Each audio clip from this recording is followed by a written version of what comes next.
경제 문제의 원만한 해결을 정책과 같은 최대 과제이고 또한 최우선해야 될 문제라는 것이 보편적인 관례입니다.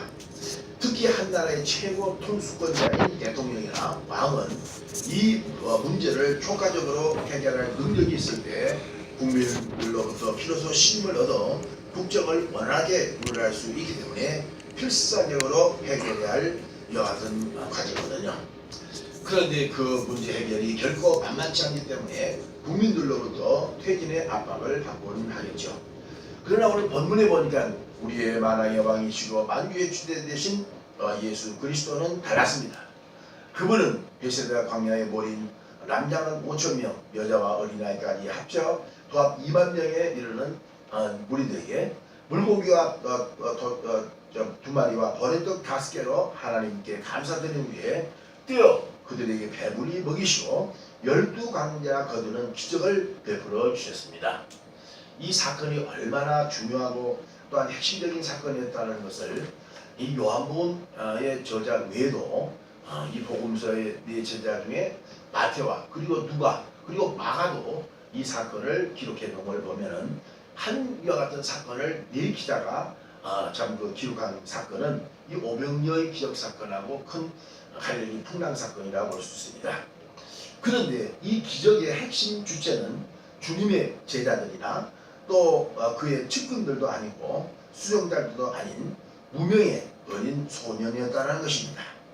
결국 예수님은 순수한 마음으로 비롯된 감사에서 나오는 이 어린 이와 같은 소자의 오병이어를 통해서 기적을 베푸셔서 하나님의 영광을 드러냈고 많은 사람들에게 유익을 주었습니다. 시편 136편 1절에 여호와께 감사하라 그는 선하시며 그의 인자심이 영원하미로다 라고 그랬거든요. 특히 오늘 추수감사절을 맞이했는데 우리가 지난 5주간에 걸쳐서 연속 감사 시리즈로 살펴보던 중에 오늘 마지막에 이제 본문을 중심해서 4가지를 상고해 보겠습니다. 첫째로 교회를 향한 예수님의 분부하신 시대적 사명에 대해서 말씀을 드리겠습니다. 오늘 본문 5절에 보니까 예수께서 눈을 들어 큰 무리가 자기가 오는 것을 보시고 빌립에게 이르시되 우리가 어디서 떡을 사서 이 사람들에게 먹게 하겠느냐 라고 제안하죠. 근데 구체적으로 이 마태복음에는 이렇게 기술했습니다. 무리를 보내며 마을에 들어가 먹을 것을 사 먹게 하소서. 예수께서 가라되 갈 것 없다. 너희가 먹을 것을 주어라 라고 마태복음 14장 15절에 예수님이 명령하셨습니다. 여기 너희가 먹을 것을 주어라 하는데 여기 너희는 주님의 제자들을 일컫고요. 동시에 제자 중심의 공동체가 일컫는 지상의 모든 교회를 바로 지칭합니다. 그러니까 교회는 먹을 것을 제공해야 될 사명이 있다는 말입니다. 물론 교회는 영적 양식인 말씀을 공급하는 이와 같은 장소입니다. 그러나 더불어서 육의 양식도 풍성하게 베풀고 제공해야 할 사명이 있다는 말입니다. 자고로 전 세계 인구의 3분의 1이 굶주림으로 영양실조의 아산시전에 직면하고 있느라고 세계보건기구에서는 공식적으로 발표를 하지 않았습니까? 우리만 보더라도 지금부터 5, 60년 전 6.25 전쟁 이후에 얼마나 헐벗고 굶주렸습니까? 그런데 미국과 서방 불합화 구호물자가 제공되고 특히 선진국의 이와 같은 교회들을 통해서 막대한 구호물자가 공급이 돼서 한국교회가 부흥할 수 있었던 키트를 마련하는 계기로 삼았던 것이죠.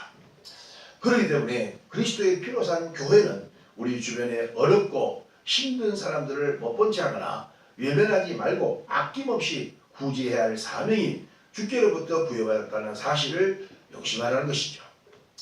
초대 예루살렘 교회가 당시 흉년으로 연속적으로 어려움을 당했다는 소식을 듣고 그 이웃 자매 교회인 안디옥 교회가 예루살렘 교회를 위해서 구제비를 보내 도왔다고 사도행전 11장 29절에 기술했고요. 또 사도행전 9장에 보면은 욥바에 사는 다비다라고 하는 여제자가 생전에 많은 가난한 과부들의 속옷과 겉옷을 손수 길쌈질을 해서 헌신적으로 입혔기에 그가 죽었을 때 부활하는 기쁨을 베드로 사도를 통해서 주었다고 기술하고 있습니다. 신명기에서 15장 11절에 땅에서는 언제든지 가난한 자가 그치지 아니하겠으며 내가 네게 명하노니 너는 반드시 네 경내에 네 형제의 곤란한 자와 궁핍한 자에게 네 손을 펼치어라 라고 그랬습니다. 잠언서 28장 27절에 보니까 가난한 자를 구제하는 자는 궁핍한 자려니와 못본치 않은 자에게는 저주가 많으니라 라고 그랬습니다. 교회에서 오늘과 같은 추수감사절이나 또 부활절, 성탄절에는 떡이나 과일들을 이웃 어르신들이나 소년, 소녀, 가장들에게 나눠주려고 하면 교회 내에도 이의를 제기하는 자들이 걸어 있을 수 있습니다. 마치 오늘 본문의 예수님의 제자 중 빌립과 같은 부류의 교인들을 지칭할 수 있겠죠. 예수님께서 너희가 무엇을 주라 하니까 빌립이라는 제자가 머리가 비상을 해갖고 당시에 뭐라고 반문하냐면은 예수님 각 사람에게 조금씩 받게 할지라도 200데나리온이 부족합니다 하면서 오늘 본문 7절에 이렇게 반문하죠. 빌립은 각 사람한테 먹을 것을 해보니까 약 200데나리온, 즉 정말로 말하면 2천만을 해당하는 그런 거금이 필요하다는 것이죠. 그는 산술학적인 계산만 하고 불가능하다고 했으며 자신의 기득권을 침해에 당하고 싶지 않겠다라는 이기주의 발상에서 비롯된 고약한 그런 제안이라고 볼 수가 있겠죠. 흔히 교인들 중에서도 빌립 제자처럼 이기주의에 눈이 멀어 주님의 능력을 무시하는 육에 속한 자들이 있을 수가 있습니다. 설상가상으로 그들의 변명은 이렇습니다. 우리 교회도 궁핍한데 웬 소리냐 하며 볼멘 소리를 터뜨리는 분들이 있을 수 있다는 것입니다. 그러나 주님은 빌립의 볼멘 소리를 듣지 아니하시고 안드레의 긍정적인 제안에 순응함으로 위대한 기적을 베푸셨던 것이죠. 오늘도 이웃과 같은 노인정을 일꾼데 찾아가서 정성껏 예배 후에 마련한 떡과 과일들을 통해서 유료할 텐데 우리가 기쁜 마음으로 수긍할 수 있었으면 좋겠습니다. 잠언서 누가복음 6장 38절에 주라 그러면 너희에게 줄 것이고 곧 후이 되어 누르고 흔들어 넘치도록 하여 너희에게 앉아 주리라고 했으며 사도행전 20장 35절에 주 예수께서 친히 말씀하신 바 주는 것이 받는 것보다도 복이 있다 하시니라 라고 그랬습니다. 더군다나 교회는 육의 먹거리 외에 영의 먹거리인 말씀을 제공해야 됩니다. 예수님께서도 오병여러 풍성한 유기양식을 먹고 배부른 그들에게 이런 말씀을 계속하셨습니다. 오늘 본장 요한복음 6장 26절에 보니까 너희가 나를 따르는 까닭은 표적을 본 까닭이 아니고 떡을 먹고 배부른 까닭이다. 썩을 양식을 위해서 일하지 말고 영생하도록 있는 양식을 위해서 하라 라고 말씀하셨어요. 그러니까 예수님 눈에 보면은 유의 양식은 썩을 양식이지만은 영의 양식은 바로 생명의 양식, 썩지 않을 생명의 양식이다 라고 말씀하신 것입니다. 그러므로 우리가 육의 같은 양식은 그러므로 우리가 육의 먹거리를 살려고 먹는데 결국은 죽고 말잖아요. 그런데 영의 양식인 하나님의 말씀을 먹으면 영원히 죽지 않고 산다는 것이죠. 사실 예수님은 저와 여러분에게 생명의 양식이 되기 위해서 십자가에 못 박혀 죽으셨다가 부활을 하셨습니다. 그래서 예수님이 탄생한 장소가 베들레헴이라는 뜻인데 이 베들레헴이라는 뜻은 베들이라는 말과 레켐이라는 말이 합성으로서 베들이라는 뜻은 집이고 레켐이라는 것은 떡이라는 떡집이야. 예수님 떡집이 베들레헴이라는 떡집에서 곳에서 태어났으며 더군다나 예수님이 탄생한 그 장소는 말의 먹이통인 구유에 타연생하신 거예요. 그러니까 구유라는 것은 말의 먹이통인데요. 그 말의 먹이통이라는 것은 우리 인간을 짐승들, 말이나 소에 비해서 그 말의 먹이가 되기 위해서 예수님은 친히 땅에서 양식이 영의 양식이 되었다는 그런 말입니다. 그런데 벳세다 광야에서 모인 무리들에게 이렇게 가르쳤습니다. 요한복음 6장 49절에 너희 조상들은 광야에서 만나를 먹었어도 죽었거니와 이는 하늘로서 내려온 떡이니 사람으로 하여금 먹고 죽지 아니하게 하려는 것입니다. 나는 하늘에서 내려온 산떡이니 사람이 떡을 먹으면 영생하리라. 나의 줄 떡은 곧 세상의 생명을 위한 내 살인이다 하십니다 라고 그랬습니다. 물론 교회에서 목사님을 통해서 성찬식 때 떡과 포도주를 주어 먹게 하십니다만은 진짜 양식은 바로 설교 말씀이라는 것입니다. 아멘. 그런데 맛있는 음식을 먹을 때 졸은 사람이 없듯이 설교 말씀을 듣는 시간에 졸린 교인을 보면은 목사로서는 바로 서글퍼지곤 하거든요. 목사의 설교가 물론 자장가로 들려지게 하는 목사에게도 책임이 있겠지만은 상습적으로 좋은 교인이 더러 있을 수 있다는 것입니다. 시편 119편 103절에 보니까 주의 말씀의 맛이 어찌 이리난지요 내 입에 꿀과 소이구보다 더하니다 라고 그랬고, 예레미야서 15장 16절에 내가 주의 말씀을 얻어먹었사오니 주의 말씀은 내게 기쁨과 내 마음의 즐거움이니라 라고 그랬습니다. 둘째로 기적을 일으키기 위하여 우선적으로 요구되는 요소에 대해서 말씀을 드리겠습니다.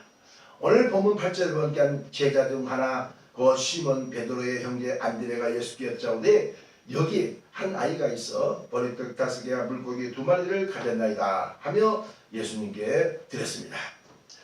추수의 기쁨을 만끽하려면 필연적으로 우선해야 할 일이 있습니다.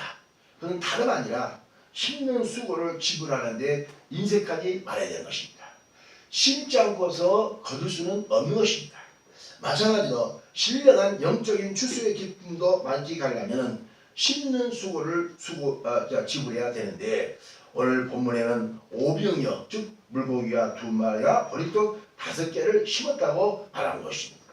그러면 구체적으로 어떤 오병이어를 주님께 드려야 될까요? 먼저 죄악의 오병이어를 드려야 됩니다.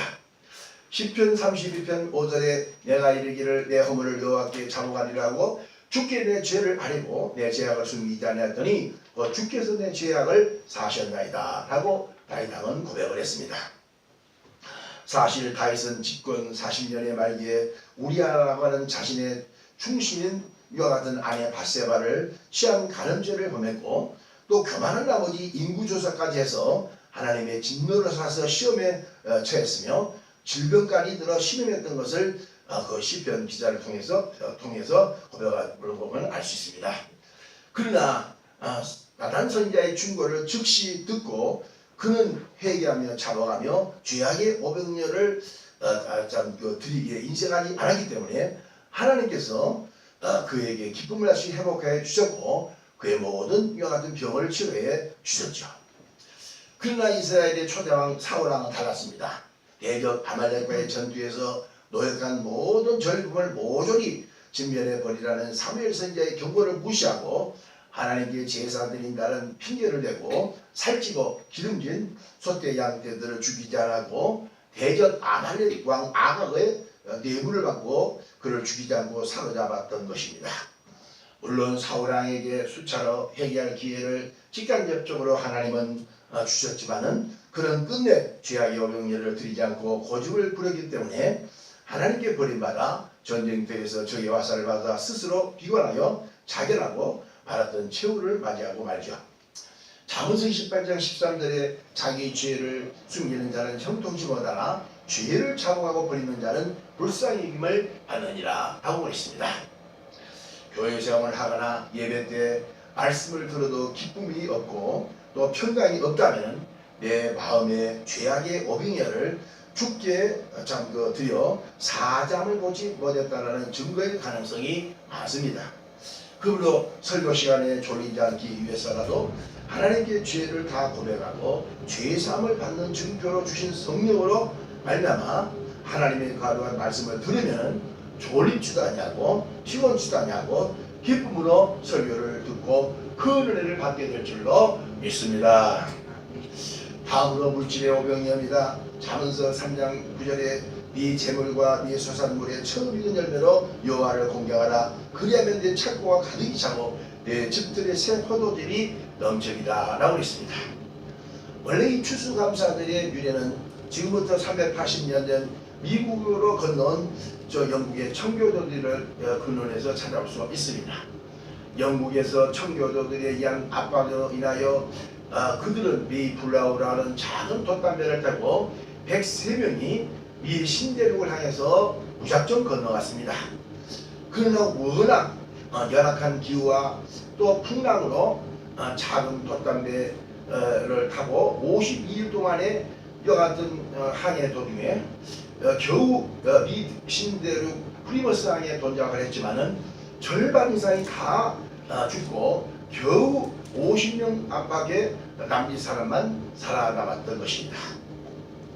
그럼에도 불구하고 그들은 50여 명은 첫 번째 이와 같은 해 농사를 지어서 교회를 짓고 이듬해 두 번째에는 농사를 지어서 학교를 세우고 세 번째 이와 같은 3년째에는 자신들의 집을 지어서 드렸기 때문에 하나님이 그들을 축복하셔서 오늘날 짧은 역사 속에서도 세계 최강의 이와 같은 미국을 걸려가고 그곳에 많은 원주민들의 이와 같은 박해와 도전이 있었지만은 하나님 돌봐주셔서 오늘날 최강의 이와 같은 나라를 만들어 주셨습니다.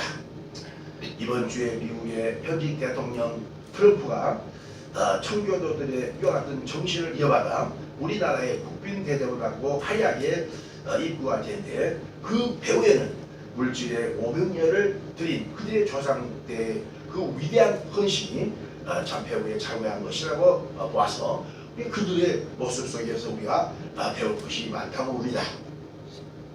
사실 하나님께 드리는 물질도 심고 거두는 법칙에 따라 제일 좋은 씨를 많이 심어야 되는 것이 상식이다. 농부가 추수 때에 제일 먼저 구별해 놓아야 할 것은 이듬해 심을 바로 씨앗인 것입니다. 그 때문에 심은 대로 거두는 법칙에 따라 제일 굵고 좋은 것으로 구별해 놓고 될 수 있으면 많이 심어야 많이 거둘 수 있음을 방법불변에 지는 것입니다. 갈라디아서 6장 7절에 바울은 스스로 속지 말라 하나님 말에게 받지 아니하시니 사람이 무엇으로 심든지 그대로 거두리라 라고 그래요. 우리의 속담에 콩 심는데 콩 나고 파 심는데 파 나지, 파 심는데 콩 날 수가 없고 또 콩 심는데 파 날 수가 없다는 것입니다. 주님이 이 땅에 오시기 전 400년 전 말라기 선지자를 보내사 당시에 이와 같은 타락한 제사에 대해서 하나님은 능멸했다고 하면서 유대인들의 이와 같은 이렇게 개탄을 폭로합니다. 말라기서 1장에 보면 너희가 더러운 떡을 나의 단에 드리고도 어떻게 우리가 주의 삶을 경멸히 여겼나이까 라고 반문했던 유대인들을 향하여 하나님은 말라기 선지자 입을 통해서 이렇게 질타했습니다. 말라기서 1장 8절에 만군의 여호와가 이르노라 너희가 눈먼 희생으로 드리는 것이 어찌 약하지 않냐며 저는 것 병든 것으로 드리는 것이 어찌 약하지 않냐냐 이것을 너희 총독에게 드려보라. 그가 너를 기뻐하겠느냐 너를 간합하겠느냐 만군의 여호와의 말이니라 라고 말씀하셨습니다. 즉 하나님께 헌금을 드렸다는 것이 능사가 아니라 어떤 물질을 어떤 마음으로 드렸느냐가 문제라는 것입니다. 하나님은 돈이 궁색해서 우리에게 돈을 요구하신 분이 아닙니다. 우리의 마음을 보신다는 것입니다. 신약 성경에도 사도행전 5장에 하나님께 바쳤다가 얻어맞은 자가 있었으니 초대 예루살렘 교회에 아나니아와 삽비라는 부부죠. 당시 교회가 은혜를 받아 집과 땅을 교인들이 하나님께 바치자 아나니아 삽비라도 부부도 땅을 팔아 드렸습니다. 그러나 그들은 절반을 안 팔고 다 팔았다고 베드로 사도에게 거짓말했다가 성령을 속인 집값으로 한 달에 두 부부가 죽는 사태가 벌어졌던 것이죠. 오늘 본문에도 보니까 베스라 광야에서 예수님의 설교를 듣기 위하여 모인 2만여 명의 군중들이 입추에 없이 모였지만은 누구인들 예수님께 감사해서 자신의 먹으려고 가지고 온 도시락을 물고기 2마리와 보리 5개를 선뜻 바치지 않았으나 이 어린 소년이 참 다른 사람도 배불리 들었기에 자기도 배불리 먹었을 뿐만 아니라 다른 사람도 배불리 먹고 오히려 12광준이나 남게 거두는 은혜를 체험케 했으니 하나님께 드리는 헌신은 놀라운 축복을 가져다주는 씨앗임을 분명히 명심하시기를 바랍니다. 고린도서 9장 6절에 이것이 곧 적게 심는 자에게는 적게 거두어 많이 심는 자에게는 많이 거둔다는 말이로다. 각각 그 마음에 정한 대로 할 것이고 인색함으로나 억지로 하지 말지니 하나님은 즐겨내는 자를 사랑하시느니라 라고 말씀하십니다. 추수감사절이나 성탄절 그리고 부활절 전주일에 지급되는 감사 이와 같은 헌금의 빈봉투를 세금 고지서라고 인식하지 말고 축복의 씨앗이라고 생각하며 하나님께 힘껏 최선의 것으로 심어 풍성한 축복으로 거두시는 여러분 되시기를 주의 이름으로 간절히 축원합니다. 셋째, 오병이어에 대한 주님의 처신에 대해서 말씀을 드리겠습니다. 오늘 본문에 보면 자세히 살펴보면 세 가지의 핵심적인 요구를 예수님이 하셨는데, 인간의 상식으로 납득할 수 없는 요구나 손수 처신하셨던 모습을 보게 되는데, 구체적으로 어떤 내용입니까? 먼저 우리를 안어서 앉게 하라고 했습니다. 그래서 본문 10절에 보니까 예수께서 가라사대 이 사람들로 앉게 하라 하신데 그곳에 잔디가 많으니라 라고 그랬고, 누가라고 하는 제자는 누가복음 9장 14절에 제자들에게 이르시되 때를 지어 한 50명씩 앉히라고 했습니다. 그러니까 주님의 명령에 따라서 5,000명을 50명씩 이렇게 한 조를 편성해서 잔디에 얹히니까 100여 개의 그런 집단으로 조목조목 모였을 것으로 추측이 됩니다. 실제로 저 예루살렘을 성지순례하다 보면은 오병이어 교회가 있는데요. 그 오병이어 교회당을 그 수위는 기적을 베푸는 곳에서 정말 아담한 예배당이 함께 경사가 완만한 넓다란 여하튼 전 벌판에서 곱게 자란 여하튼 잔디들이 펼쳐 있어 그림 같은 아름다운 풍경을 연상케 합니다. 그래서 예수님께서 밑에서 설교하시면은 비슷하게 쫙 펼쳐져 갖고 그것이 있는 모인 사람들이 예수님의 설교를 들었을 것이다 라고 생각하는데, 거기에는 그때 당시에는 마이크 시설이 없었기 때문에 이 소리를 설교하면은 퍼지겠잖아요. 그러니까 그것이 다 소고리 같이 돼 있어요. 이렇게 저 멋있대, 하나님 멋있는 여 같은 것은. 그래서 우리가 예수님께서 왜 기적을 베푸시기 전에 50명씩 조를 편성해서 앉게 하셨을까요? 이는 질서 정하는 가운데 교회 내 조를 편성하고 구역을 편성하여 운영의 효율성을 기하기 위한 조치였다고 봅니다. 그것과 달리 교회 내에서도 재직회니 남녀 여성교회니 청년의 교회학교 구역을 편성해서 관리를 한다는 것이죠. 그리고 각 선교회나 교회 학교는 선교회장 및 임원들을 선출해서 세우고, 또한 구역이나 조 역시 마찬가지인 겁니다. 시편 16편 5절에 다윗은 여호와는 나의 사랑꾼 나의 자네 소득이시니 나의 분깃을 지키시나이다. 내게 줄로 지어진 구역은 아름다운 곳에 있으며 나의 기업이 실로 아름답도다 라고 자신의 구역과 자기의 분깃이 아름다웠다라고 이렇게 노래하고 있었죠. 물론 다윗처럼 하나님께서 내게 맡기신 분깃과 구역을 기쁨과 감사한 마음으로 관리하여 보람을 심는 자가 있는 반면에 교회 내에서 맡긴 직분과 직분을 부담스럽게 여기고 충성치 못하는 자들이 들어있을 수가 있습니다. 그래서 고린도서 4장 1절에 사람이 마땅히 우리는 그리스도 일꾼이요 하나님의 비밀을 맡은 자에게 이를지어다. 그리고 맡은 자의 구할 것은 충성이니라 라고 말씀하십니다. 다음으로 예수님의 처신은 감사했습니다. 본문 11절에 보니까 예수께서 떡을 가지사 축사하시고 라고 했는데, 여기에 축사하셨다는 말은 하나님께 떡을 드리기 전 감사기를 했다는 말입니다. 즉 예수님은 식기도를 하셨던 걸 이해하면 됩니다. 예수님께 배울 진리는 여기에서 지극히 작은 오병이어 라도 그런 감사를 소홀하지 않고 감사하는 습관을 터득하는 지혜를 깨달으라는 가르침인 줄로 믿습니다. 물론 그 대상은 나를 낳고 길러주신 부모님의 은혜를 생각하며 감사하며 보답하는 것이 자식된 도리겠지요. 그렇기 때문에 자녀된 도리를 깨닫는 자라면 당연히 부모님의 요구하기 전에 부모님께 집을 사드릴까요? 땅을 사드릴까요? 옷을 사드릴까요? 매달 생활비나 용돈을 챙겨드릴까요? 하면서 설순수건해야 실행하는 자녀야 자녀된 그런 도리를 다한 것이라고 볼 수가 있겠죠. 그런데 요즘은 오히려 반대로 얼마나 배은망덕한 세상이며 타락했던지 부모에게 금수저 타령, 은수저 타령만 하고 있으니 하늘이 한탄할 노릇입니다. 빨대 자녀들이 막 빨대를 해가지고 부모 다 빨아먹는다. 빨대 다시 또한 나를 가르쳐 주시고 인도하셨던 스승이나 목사님께 감사는 물론이거니와 모든 은혜를 입었던 자들을 찾아 보답하는 것이 인간의 도리인 것입니다. 옛말에 정승의 개가 죽으면 정승집에 조문객이 문전성시하나 정승이 죽으면 썰렁하다, 조문객이 없다 라는 그런 말이 있는데, 그래서는 안 되는 것입니다. 정승이 죽어도 과거의 은혜를 알면 있으면 반드시 조문을 가야 되는 것이다 이 말이에요. 그런데 끝났다면서 조문을 도외시하는 것이죠. 우리가 애경사에도 반드시 내 집에 찾아와 살해했던 대상은 수첩에 기록했다가 그 집 애경사 때에 반드시 찾아가 당연히 보답해야 되는 것입니다.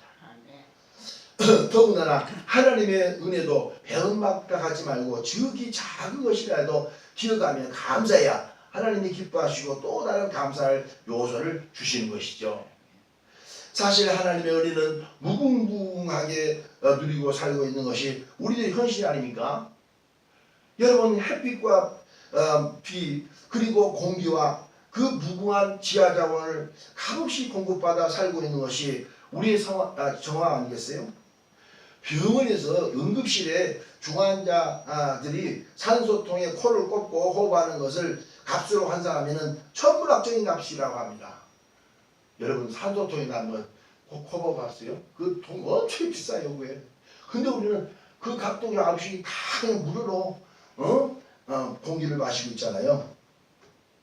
우리는 매일 시시 때마다 무료로 공짜로 공급받고 있으니 얼마나 바로 감사하냐 이 말입니다. 가정생활을 통해서도 우리가 감사하고요, 교회생활, 직장생활을 통해서도 우리가 감사해야 됩니다. 고린도전서 4장 7절에 누가 너를 구별하였느냐, 내게 있는 것 중에 받지 않은 것이 무엇이냐, 네가 받았은지 어찌하여 받지 않냐는 것 같이 자랑하느냐 라고 바울은 개탄하고 있지 않습니까? 현대인들의 치명적인 불행은 현재 내가 처하고 있는 현실에 자족할 줄 모르고 불평, 원망하며 감사를 상실해 버렸다는 데 문제가 있는 것입니다. 물고기 2마리와 버릇떡 5개는 지극히 적은 도시락 하나를 놓고서도 천지만물을 창조하시고 다스리시는 예수께서도 하늘을 우러러서 감사하셨는데, 타락한 인간들은 적은 500원 물건이와 많은 은혜를 갖고 있음에도 불구하고 감사치 못하고 있다는 배은망당한 죄를 현실적으로 짓고 있다는 것이죠. 그러므로 오늘 추수감사절을 맞이해서 지금까지 지은 이와 같은 배은망당의 죄를 청산하고 무조건 감사하시기를 주의 원하노니 축원합니다. 같이 감사합니다. 감사합니다. 할렐루야. 데살로니가서 5장 18절에 범사에 감사하라, 이는 그리스도 예수 안에서 너희를 향하시는 하나님의 뜻입니다 라고 말씀하셨어요. 어느 마을에 준마를 키운 이와 같은 집사님이 갑자기 준마를 벼랑간 잃어버렸습니다. 준마가 나갔으니 얼마나 허전하고 슬펐겠어요. 그럼에도 불구하고 하나님을 사랑했던 이 집사님 부부는 하나님께 감사했습니다. 하나님, 우리 집에 집만 나가게 해주면 감사합니다. 이유인즉 하나님께 무조건 감사라는 명령 때문이었죠. 그런데 얼마 후에 집 나갔던 준마가 집으로 돌아오면서 아주 값비싼 명마를 데리고 온 거예요. 할렐루야. 명마를 데리고 온 거예요. 그래, 하나님 감사합니다. 그런데 그러나 그 집의 외아들이 이 집에 자기 준마가 데리고 온 명마를 타고 놀다가 떨어져서 다리가 부러졌어요. 그래서 다리가 부러지면 평생 장애로 살 수밖에 없는 처량한 신세로 전락해 버린 것이죠. 그런데도 불구하고 이 주님을 사랑하는 집사님 부부는 범사에 무조건 감사를 했기 때문에, 주님, 우리 애아들 하나밖에 없는 애아들이 다리 부러져서 지금 장애가 된 것도 감사합니다 그랬습니다. 그런데 그 후에 어떤 일이 났느냐, 그날에 큰 전쟁이 터졌습니다. 그래서 모든 마을 청년들이 모조리 다 강제로 전쟁터로 끌려가가지고 다 죽었는데, 이 집사님 애아들은 다리가 절기 때문에 전쟁 때에 진격당하지 않아 결국 잘 살고 잘 먹고 잘 살다는 점. 아멘. 할렐루야. 하나님께서 전쟁에 대해서 미리 사고를 당해 죽음의 이와 같은 화를 면하게 해주신 하나님의 은혜가 아니고 무엇이겠습니까? 그러니까 지금은 우리가 감사하지 못한 것 같지만 나중에 생각해보면 다 감사할 조건이 된다는 거예요. 그렇죠?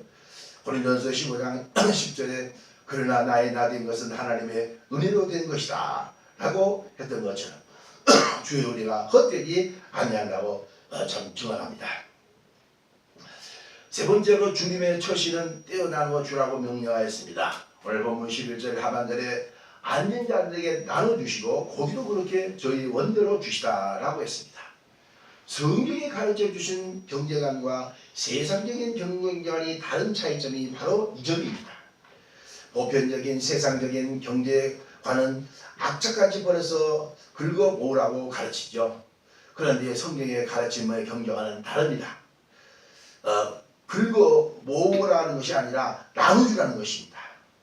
현재 내게 나눌 수 없는 빈약한 처지나 형편이라는 이유 때문에 핑계를 대고 나누지 않으면 나도 죽고 상대방도 죽게 되고 하나님의 영광을 가릴 수밖에 없지만 예수님처럼 적은 오병임에도 불구하고 감사하는 마음을 갖고 나누면 나도 살고 상대방도 살고 하나님의 영광이 드러난다는 논리죠.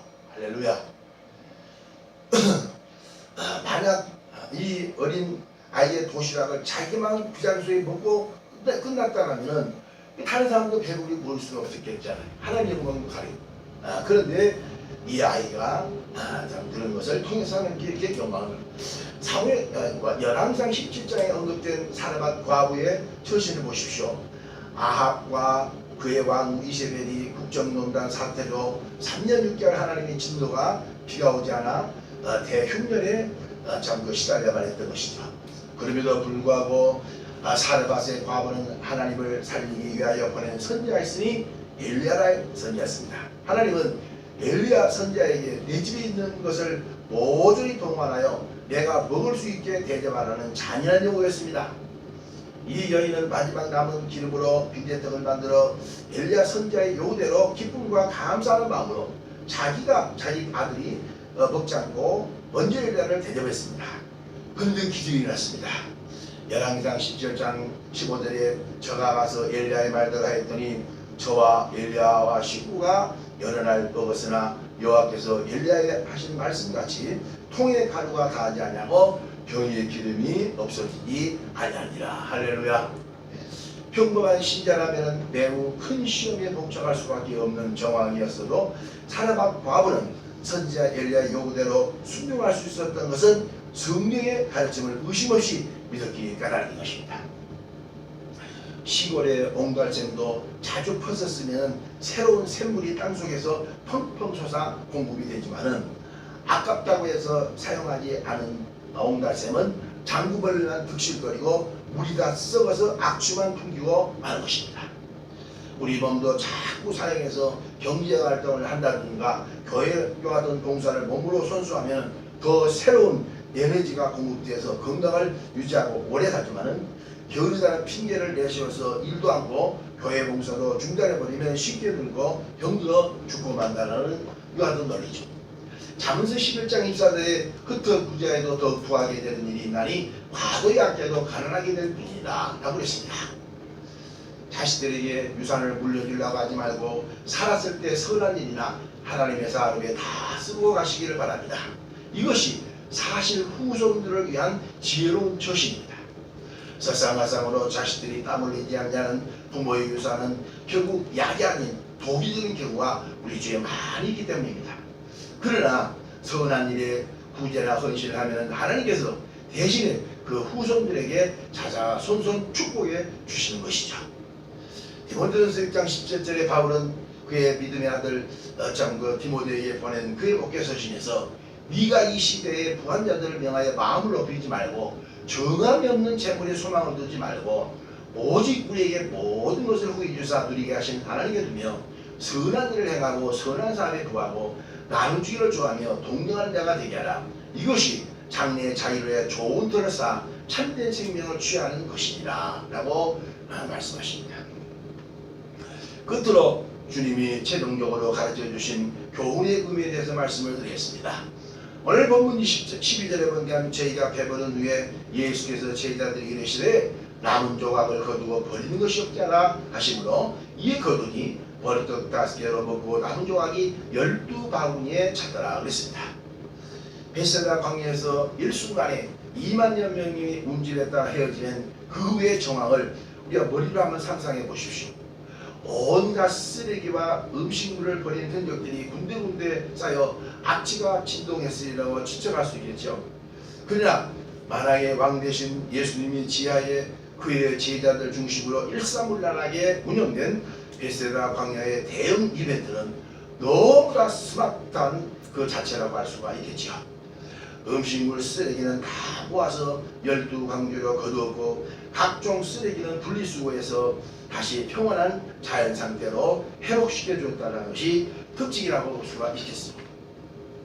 사실 이 지구촌에 85억 명이 살고 있지만은 하나님은 그들이 풍성하게 먹고 입고 살 수 있도록 예배해 주셨습니다. 그러나 있다고 너무나 낭비해서 버리는 무절제한 까닭에 이 지구상의 3분의 1이 굶주림과 허기에 시달리고 있다는 사실을 우리는 명심하라는 것이죠. 사실 음식물은 내가 먹을 만큼만 배식받아서 먹고 버리는 것이 없게 해야 자원 낭비를 방지해 주고요. 또 음식물 쓰레기로 인한 강과 이와 같은 하천 그리고 바다의 오염을 방지하여 생태계를 파괴하는 일을 방지시켜 줍니다. 그런데 통계학적으로 보면 잘 사는 땅에서 음식물을 버리지 않고 절식을 효율적으로 한다면 후진국 국민들이 지금 배불리 먹고 훨씬 남을 수 있는 여하튼 값이라는 것이죠. 우리의 현실도 마찬가지입니다. 6.25 전쟁 이후에 총무부의 기운을 우리의 세대들이 다 겪었는데 이제 오랜 생활 속에서 과도한 낭비와 그리고 무절제한 까닭에 지금부터 약 20년 전 1997년 12월 IMF의 경제 대난을 겪었음에도 불구하고 또 무절제와 방탕으로 먹자 쓰자 놀자의 3장이 편성된 그런 여와 같은 시대를 회개하고 있다는 느낌이 최근에 잡들곤 합니다. 부모의 세라의 자식들 중에 낭비가 심하고 술 취함과 도박을 즐기면은 무절제한 그 자식한테는 재산을 맡길 수가 없고 단지 절제하고 나눠주기를 잘하는 덕 있는 명하지 자식에게 재산을 맡기는 것이 상식입니다. 그렇기 때문에 우주의 소유주가 되시는 예수님께서 내게 모든 좋은 것을 맡겨도 후회가 없다고 할 정도로 자줄 같은 성도들이 될 수 있도록 우리 모두가 근근전력하는 습관을 바로 갖추시기 바랍니다. 오늘 추수감사절을 맞이하여 오병이의 감사가 준 교훈을 통하여 교회를 향한 이 시대의 사명을 먹거리를 풍성하게 제공해야 할 의무가 있음을 깨닫고 영의 먹거리 외에도 육의 양식을 제공해 드리는데 최선을 다하십시다. 기적을 일으키기 위한 주님의 요구조건 이라 일컫는 오병이어인 죄와 그리고 물질에 하나님께 드리십시다. 더구나 오병이어에 대한 주님의 처신은 질서적인 조직 분할과 적은 일까지 일일이 생각하여 감사했던 주님을 본받아 겸손한 마음으로 감사하십시다. 그리고 나눠주고 베풀어 주는데 인색하지 말고 남은 조각까지 깔끔하게 마무리 처리를 효과적으로 해서 추수감사절을 다음 감사절도 하나님이 우리를 축복하실 수 있는 귀한 기회가 될 수 있기를 주의 이름으로 간절히 축복합니다. 여호와께 감사하라. 그런 선하시며 그의 인자심이 영원함이라고 말씀하신 하나님, 우리가 아버지와 감사할 조건이 많음에도 감사치 못했던 우리의 배은망덕한 죄를 용서해 주시고 이제는 지극히 적은 아버지 하나님 오병이 하나 갖고 와서도 그 천지만물을 창조하시는 예수님께서 하나님 앞에 감사함으로써 기적을 베풀어 준 것처럼 우리에게 지극히 적은 오병이를 발견하여 하나님 아버지 앞에 범사에 감사함으로 하나님의 거룩하신 의와 영광이 드러나게 하옵소서. 예수 그리스도 이름으로 기도드리옵나이다. 아멘.